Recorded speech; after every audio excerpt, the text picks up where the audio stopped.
कोई भी स्टॉक का वैल्यूएशन कैसे बनता है, स्टॉक का बदलती कीमत का मूल कारण क्या है। यानी आज जो अदानी गोष्ठी के ऊपर हिंडेलबर्ग कंपनी का जो रिसर्च पे कैसे बोले अदानी शेयर का भाव ज्यादा है। आइए समझते हैं स्टॉक का बदलती कीमत का मूल कारण क्या है। नंबर 1, प्रत्येक स्टॉक का बाजार मूल्य दो चीजों से बनते हैं। पहला चीज स्टॉक का अंकित मूल्य यानी फेस वैल्यू।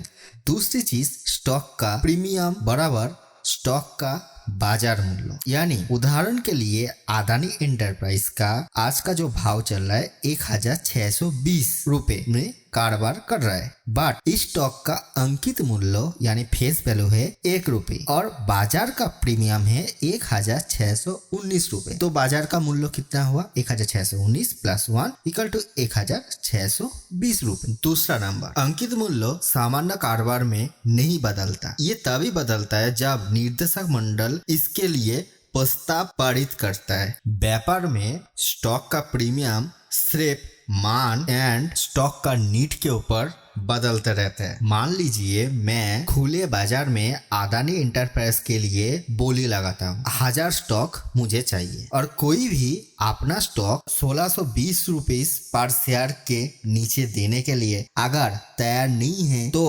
प्रीमियम यानी 1619 से 20, 21, 22, 23 ऐसा करके बोली बढ़ाना पड़ेगा मुझे। हिंडेलबर्ग का कहना यह है अदानी शेयर का ऊपर जो खरीदने वाला एंड बेचने वाला एजेंट अदानी कंपनी से लिंक्ड है। अभी मान लीजिए अदानी स्टॉक को कोई बेचने वाला जो रहेगा वो 1700 रुपए पे बोल रहा है बेचेंगे, तो मुझे 1000 स्टॉक 1700 रुपए पर शेयर में खरीदना पड़ेगा और वही तब अदानी एंटरप्राइज का बाजार मूल्य रहेगा। तीसरा नंबर, इसका मतलब ये है हम 1 रुपए का एक स्टॉक को 1619 रुपए प्रीमियम देकर 1700 रुपए में खरीद रहा हूँ। कंपनी का जो इक्विटी है उसमें मेरा हिस्सेदारी सिर्फ 1 रुपए है। यदि कंपनी अच्छा सेल करके बोलता है 50% लाभ पर 50% डिविडेंड दे देंगे तो वो मुझे 850 रुपए नहीं मिलेगा, यानी जो 1700 रुपए है उसका 50% नहीं मिलेगा। जो मिलेगा मुझे सिर्फ 50 पैसा पर शेयर यानी 1 रुपए का 50%, क्योंकि कंपनी का पूंजी में मेरा हिस्सेदारी सिर्फ 1 रुपए है। चौथा नंबर, जब ग्राहक का संख्या अधिक होते हैं यानी मांग उच्च होते हैं तो उसकी कीमत ऊंची होती है यानी प्रीमियम ऊंचा होता है, और जब विक्रेता का संख्या अधिक होता है यानी मांग कम होते हैं तो स्टॉक का कीमत नीचे होते हैं यानी प्रीमियम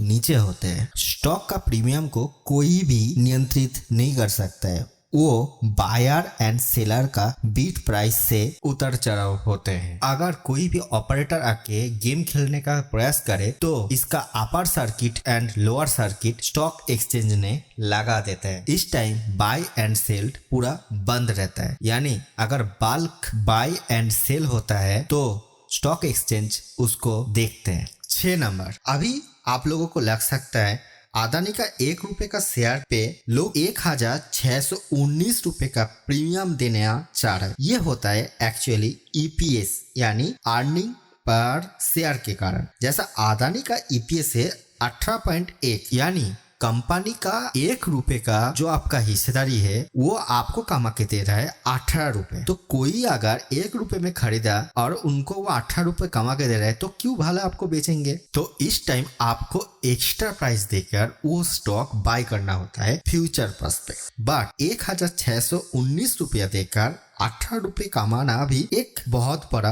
लॉस का भी सौदा होते हैं। इससे हम एक स्टॉक का खरीदने के लिए 95 ईयर्स का अग्रिम भुगतान प्रदान कर रहा है। यानी अदानी का एक स्टॉक अगर 1620 रुपए पे आप लेंगे तो आप 95 ईयर्स के बाद उनका जो कंपनी का आय होगा वो आपको 1620 रुपए देंगे, यानी इसका प्राइस अर्निंग रेशियो होता है 95 रुपीज। 7वां नंबर, कभी कभी कोई शेयर पे EPS कम होने के बाद भी मार्केट में शेयर सप्लाई कम होने के लिए करेंट मार्केट प्राइस बढ़ जाता है, जिसका उदाहरण अभी बहुत कम है। Thank you for watching this video. अगर वीडियो अच्छा लगे प्लीज वीडियो को लाइक कमेंट शेयर कर दीजिए, चैनल को सब्सक्राइब कर दीजिए, फेसबुक से देख रहे हैं तो पेज को फॉलो कर लीजिए।